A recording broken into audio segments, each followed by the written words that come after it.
Good morning friends. बघा, gas lodge आपण बघतोय. याच्या अगोदर आपण बॉईल्स लॉ कंप्लीट केला आहे, त्याच्यानंतर सेकंड चार्ल्स लॉ कंप्लीट केला आहे. आता आपल्याला तिसरा लॉ या ठिकाणी बघायचा आहे, which is your Gay Lussac's law. बघा, तुम्ही बॉईल्स लॉचा जर विचार केला मित्रांनो, तर कुठल्या दोन क्वांटिटीजमधलं रिलेशन आपल्याला मिळतं आहे, कुठल्या दोन प्रॉपर्टीजमधलं रिलेशन आपल्याला मिळतं आहे, तर बॉईल्स लॉमध्ये प्रेशर आणि व्हॉल्यूम ह्या दोघांचं रिलेशन मिळतं. दोघं एकमेकांना इन्व्हर्सली प्रपोर्शनल आहेत. तुम्ही जर विचार केला बॉईल्स लॉचा, बघा या ठिकाणी शॉर्टली या ठिकाणी रिप्रेझेंट करतो आहे मी. Boyle's law gives the relation between pressure and volume at constant temperature. जेव्हा टेम्परेचर कॉन्स्टंट असेल त्यावेळेस प्रेशर व्हॉल्यूमचं काय रिलेशन आहे ते सांगण्याचं काम तुम्हाला बॉईल्स लॉ करतो. प्रेशर व्हॉल्यूम एकमेकांना इन्व्हर्सली प्रपोर्शनल आहेत. तुम्ही जर सेकंड लॉचा विचार केला, चार्ल्स लॉचा विचार केला, जस्ट मागच्या लेक्चरला त्याचे न्यूमरिकल्स आपण बघितलं आहे. त्याच्यात व्हॉल्यूम आणि टेम्परेचरचं रिलेशन दिलं आहे. जेव्हा तुमचा प्रेशर जो आहे तो कॉन्स्टंट असणार आहे आणि volume temperature the varies directly, म्हणजे डायरेक्टली प्रपोर्शनल असतात. जसं प्रेशर आणि व्हॉल्यूम इन्व्हर्सली प्रपोर्शनल आहे, तिथं व्हॉल्यूम आणि टेम्परेचर डायरेक्टली प्रपोर्शनल आहे. ते सांगण्याचं काम आपल्याला चार्ल्स लॉ त्या ठिकाणी करत असतो. आणि आपल्याला आता तिसरा लॉ या ठिकाणी बघायचा आहे, which is your Gay Lussac's law. This law was propose by the scientist Louis Joseph Gay Lussac's. He analyse the different samples of air. तर ह्या गे-लुसॅक्सने काय केलं तर वेगवेगळ्या एअर सॅम्पल्सचं ॲनालिसिस केलं आणि ते ॲनालिसिस केल्यानंतर एक जनरलायझेशन तयार केलं आणि त्या जनरलायझेशनलाच म्हटलं आपण गे-लुसॅक्स लॉ. बघा, तुम्ही जर गे-लुसॅक्स लॉचा विचार केला, तिथं म्हटलं आहे it is the pressure temperature law. म्हणजे या ठिकाणी तुम्हाला डेफिनेटली प्रेशर आणि टेम्परेचर ह्या दोन प्रॉपर्टीज ज्या आहेत गॅसच्या, ह्या दोन प्रॉपर्टीजमधलं रिलेशन सांगण्याचं काम तुम्हाला हा गे-लुसॅक्स लॉ करतो. मग जसं बॉईल्स लॉमध्ये टेम्परेचर कॉन्स्टंट आहे आणि दोन वेगळ्या प्रॉपर्टीमधलं रिलेशन तुम्हाला दिसतं आहे. चार्ल्स लॉमध्ये प्रेशर कॉन्स्टंट आहे, दोन वेगळ्या प्रॉपर्टीचं रिलेशन आहे. इथं सुद्धा तुम्हाला दोन प्रॉपर्टीजमधलं रिलेशन बघायचं आहे, प्रेशर आणि टेम्परेचर. पण केव्हा तर एक महत्त्वाचा फॅक्टर या ठिकाणी कॉन्स्टंट असेल आणि या ठिकाणी जो कॉन्स्टंट फॅक्टर असेल तो असेल तुमचा V. V means your volume. Volume constant असताना प्रेशर आणि टेम्परेचरमधलं रिलेशन काय ते सांगण्याचं काम जो लॉ तुम्हाला करेल, that law is nothing but your Gay Lussac's law. मग नेमकं याचं स्टेटमेंट काय असेल, कशा पद्धतीने याला तुम्ही स्टेट करणार. बघा, it states that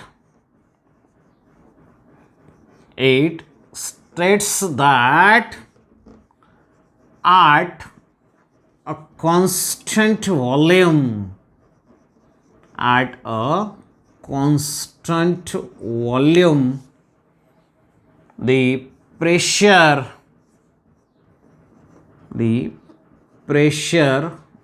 of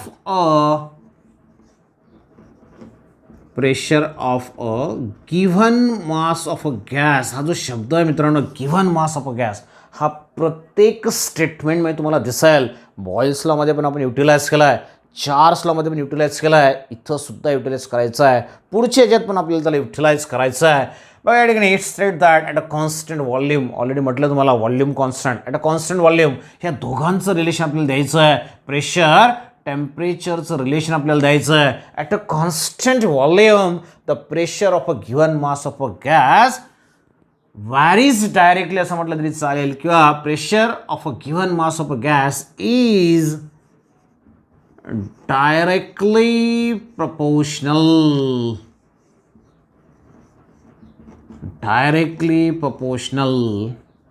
to its. बघा, आपल्याला दोन याच्यातलं रिलेशन द्यायचं, प्रेशर आणि टेम्परेचर.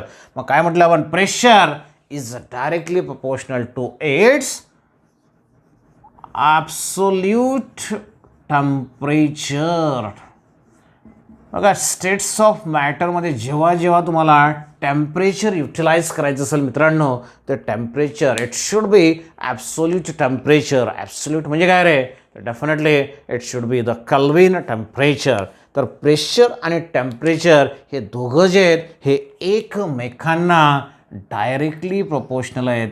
केव्हा, जर व्हॉल्यूम तुमचं कॉन्स्टंट असेल तर. म्हणजे कॉन्स्टंट व्हॉल्यूम असताना pressure of a gas is directly proportional to its absolute temperature, and this is nothing but your Gay-Lussac's law. मग याचं इक्वेशन कशा पद्धतीने तुम्ही ऑब्टेन करणार. सपोज दॅट इफ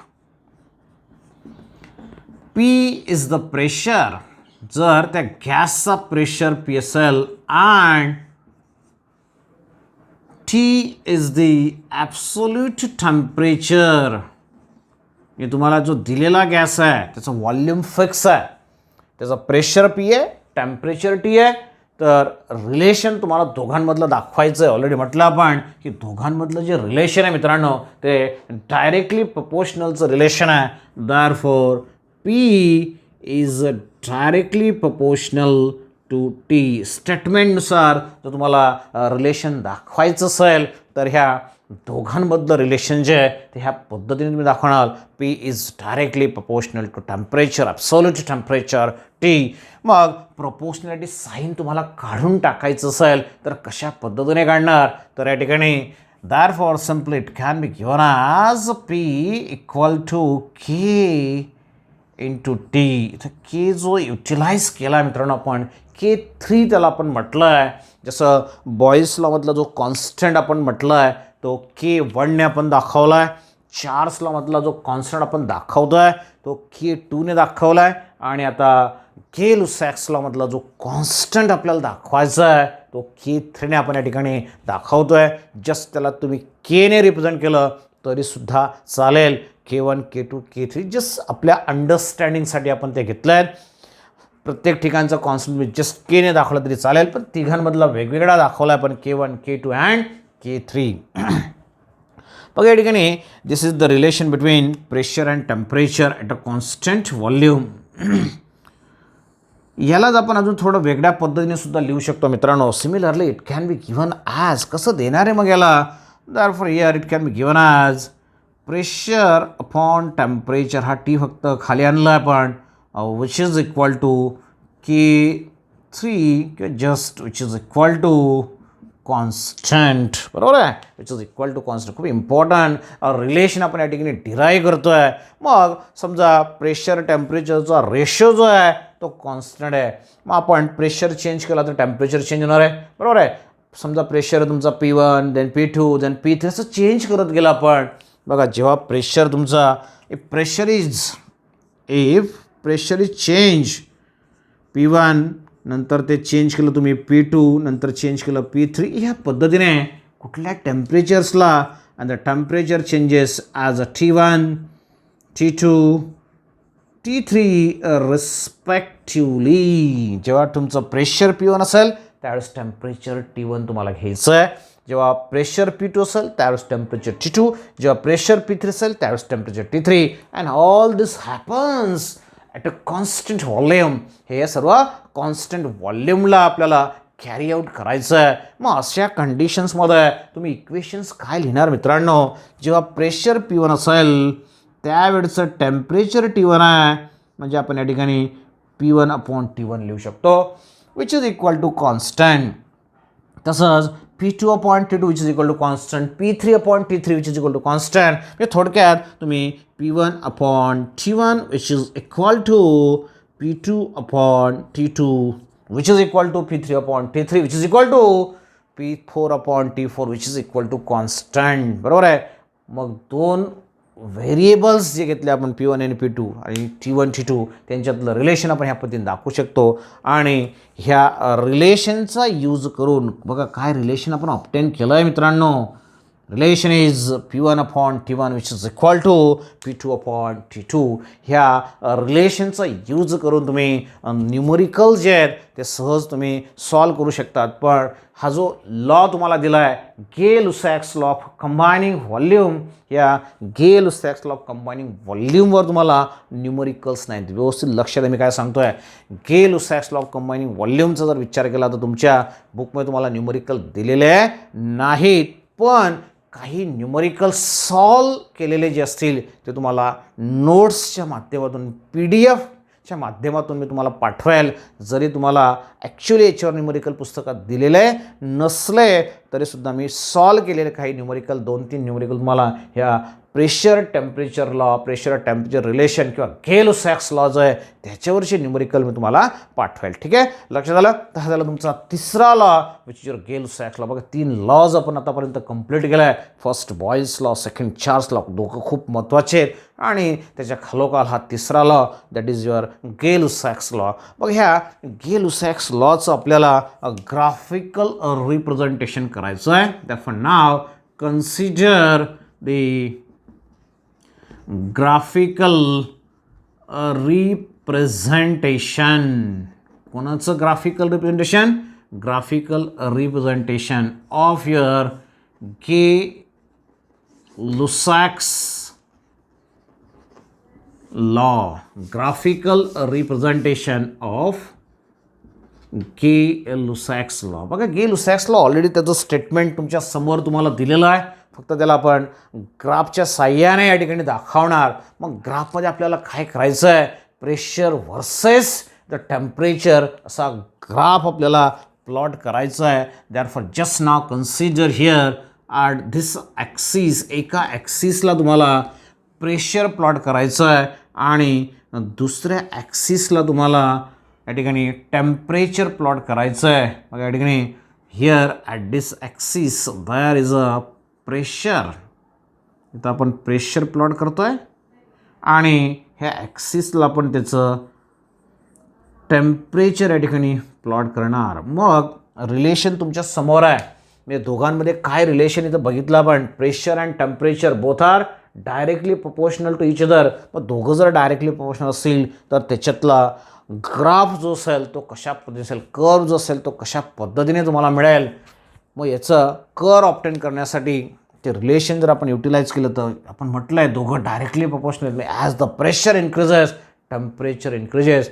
बघा एक वाढला तर दुसरा पण वाढणार आहे, एक वाढला तर दुसरा वाढेल. म्हणजे डेफिनेटली तुम्हाला फ्रॉम द ओरिजिनचा जर तुम्ही विचार केला मित्रांनो तर ह्या पद्धतीने तुम्हाला असा कर्व त्या ठिकाणी मिळेल. बघा एक वाढला इथं प्रेशर आणि हा टेम्परेचर. प्रेशर या ठिकाणी आहे, टेम्परेचर या ठिकाणी आहे. समजा थोडा अजून वर बघितला आपण तर प्रेशर वाढलेला दिसेल तुम्हाला, टेम्परेचर पण वाढेल. प्रेशर वाढला टेम्परेचर पण वाढलं. As pressure increases temperature also increases. Straight line graph तुम्हाला या ठिकाणी मिळाला आहे पासिंग थ्रू द ओरिजिन. बरोबर आहे. तर ह्या पद्धतीने समजा आता एक इम्पॉर्टंट टॉपिक या ठिकाणी बघतोय. समजा this is the curve which is obtain at constant volume and that constant volume is your 10 litres किंवा 10 डेसिमीटर क्यूब. जेव्हा कॉन्स्टंट व्हॉल्यूम एका क्लोज व्हेसलमध्ये आपण करतोय एक्सपेरिमेंट आणि त्या क्लोज व्हेसलचं व्हॉल्यूम जो आहे त्या व्हेसलचं व्हॉल्यूम आहे 10 लिटर. मग त्यातला गॅस जो आहे त्याचं व्हॉल्यूम 10 लिटरच राहील. जरी तुम्ही प्रेशर टेम्परेचर कमी जास्त केलं तरी पण व्हॉल्यूम बदलणार नाही. बरोबर आहे. आता दुसरी महत्त्वाची गोष्ट आहे, हा जो 10 लिटर व्हॉल्यूम असणारा गॅस आहे एका व्हेसलमध्ये तुम्ही त्याला क्लोज करून ठेवला आहे. त्या व्हेसलचं व्हॉल्यूम 10 लिटर आहे, पण त्याला मी समजा दुसऱ्या व्हेसलमध्ये शिफ्ट केलं असेल, ट्रान्सफर केलं असेल आणि त्याचं व्हॉल्यूम जर 10 लिटरपेक्षा जास्त असेल. काय म्हणतोय लक्ष द्या. सेम गॅस एका व्हेसलमध्ये क्लोज केला आपण, त्या व्हेसलचं व्हॉल्यूम 10 लिटर म्हणजे त्या गॅसचं व्हॉल्यूम पण 10 लिटर आहे, पण त्याला मी काय केलं आता शिफ्ट केलं, ट्रान्सफर केलं, पंप केलं. तो गॅस मी दुसऱ्या व्हेसलमध्ये शिफ्ट केला पण त्या दुसऱ्या व्हेसलचं व्हॉल्यूम 10 लिटरपेक्षा जास्त आहे. 15 लिटर आहे. 15 लिटर आहे पण 10पेक्षा जास्त आहे.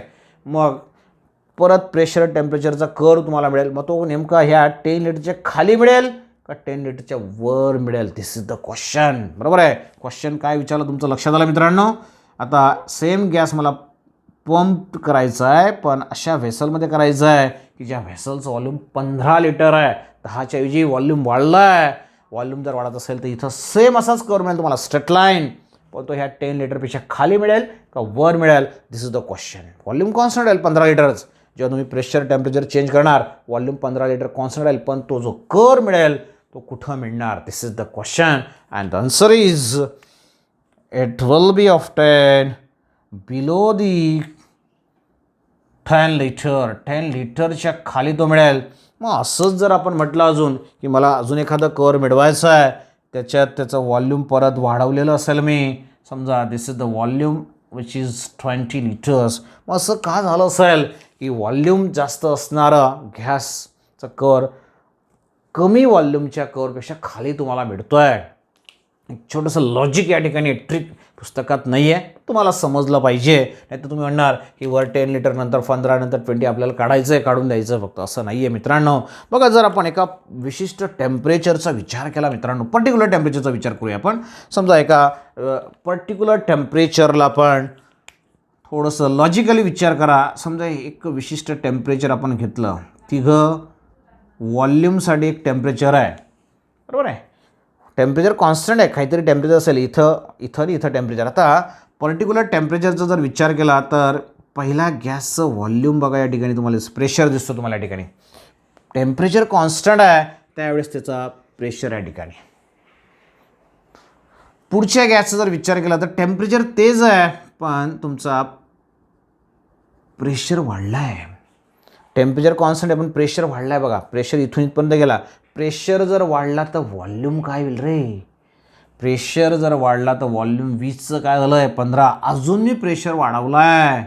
अजून जर मी प्रेशर वाढवला, टेम्परेचर तेवढाच आहे पण मी प्रेशर जर वाढवला तर व्हॉल्यूम अजून कमी येईल. बघा व्हॉल्यूम काय झालं 10, इथं व्हॉल्यूम आहे तुमचं 15, इथं 20. जसं प्रेशर वाढत जाईल तसं तुमचं व्हॉल्यूम जो आहे कमी कमी होत जाईल. म्हणून अजून जर मी 5 लिटरचा ग्राफ या ठिकाणी ऑब्टेन केला तो 10पेक्षा वर जाईल, बरोबर आहे. मग लक्षात ठेवायचं जेव्हा तुम्हाला याचं ग्राफिकल रिप्रेझेंटेशन करायचं असेल तेव्हा ही गोष्ट फार महत्त्वाची आहे की वरचा जो स्ट्रेट लाईन कर्व असेल, ग्राफ असेल, तो कमी व्हॉल्यूमचा असेल, नंतर त्याच्यापेक्षा जास्त व्हॉल्यूम, नंतर त्याच्यापेक्षा जास्त व्हॉल्यूम, बरोबर आहे. आता हे सर्व ग्राफ जे आपण ऑब्टेन केले मित्रांनो, all these graphs are often at काय म्हणणार रे, ॲट कॉन्स्टंट व्हॉल्यूम. सर्व जे ग्राफ मी या ठिकाणी मिळवले आहेत मित्रांनो ते कॉन्स्टंट व्हॉल्यूमला मिळवले आहेत. आणि जर कॉन्स्टंट व्हॉल्यूमला ग्राफ तुम्ही मिळवला असेल तर कॉन्स्टंट व्हॉल्यूमचा जो ग्राफ असतो त्याला म्हणतो आपण isochore. This is a very important word. The graph obtained at a constant volume that are called as the isocores. हे सर्व isocores आहेत. Iso means same किंवा constant and core means volume, बरोबर आहे. मग जसा एखादा कर तुम्ही कॉन्स्टंट व्हॉल्यूमला मिळवला तर तो आयसोकोर असतो. बॉयल्स लॉमध्ये टेम्परेचर कॉन्स्टंट होतं. तुम्ही लिहून घ्या, मेन्शन करा. कॉन्स्टंट टेम्परेचरला जर कर्व तुम्ही मिळवला तर तो असतो तुमचा आयसोथर्म. थर्म म्हणजे टेम्परेचर. याच्यात आयसोथर्म कॉन्स्टंट टेम्परेचर. दुसऱ्या याच्यामध्ये तुमचं प्रेशर कॉन्स्टंट आहे. प्रेशर कॉन्स्टंट असतानाचा कर्व आपण मागच्या शिकलो आहे.